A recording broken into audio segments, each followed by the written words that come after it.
ভাইয়ের হয় নাই, আমার ভাইয়ের এত মেধা ভাই, আমার ভাই ফাইভে বৃত্তি পাচ্ছে, আমার ভাই এইটে পাচ্ছে, আমার ভাই মেট্রিকে পাচ্ছে, ইন্টারে রংপুর কলেজত ভাই, সরকারি কলেজত স্কলারশিপ পাতে ভাই, বাপে আমার খুশিতে কান্দিছে ভাই, হাই রে স্কলারশিপ পাতে ভাই, আমরা মূর্খ মানুষ জানি না এত মেধাবী ছাত্র ভাই, কি জন্য সরকারে মারার অনুমতি দিল ভাই, কি জন্য? আমার ভাই রুকিয়া ভার্সিটি ইংলিশ সাবজেক্ট নিয়ে অনার্স করলো ভাই, 4 বছর হয়েছে ভাই। আমার ভাইকে আমি কইলো ভাই মানে বিসিএস করে ক্যাঙ্গেরি ভাই, তোরা না করেন তো কয় সুমি এটাই এই একটা পরীক্ষা চাকরি হোক, মুই চেষ্টা করিম, হোক মুই তোর আশাটাও চেষ্টা করি দেখিম, করেন ভাই। মুখ ভালো লাগে মানুষে যখন বিসিএস এর কথা কয়, মুখ কলজাটা কাঁপি ওঠে ভাই, হাই রে ওরা ক্যাঙ্গেরি পড়ছে, তোরাও ভাই করেন তো, তোমারও না মেলা মেধা, হোক সুমি মুই করিম।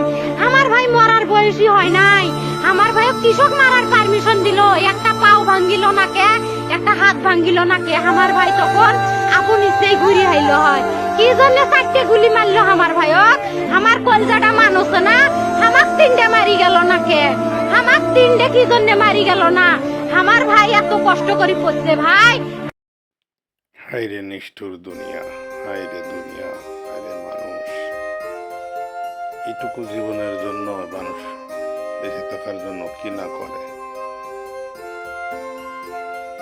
এই নিষ্ঠুর পৃথিবীতে মানুষ মানুষ হয়ে আরেকজন মানুষকে কিভাবে গুলি করে,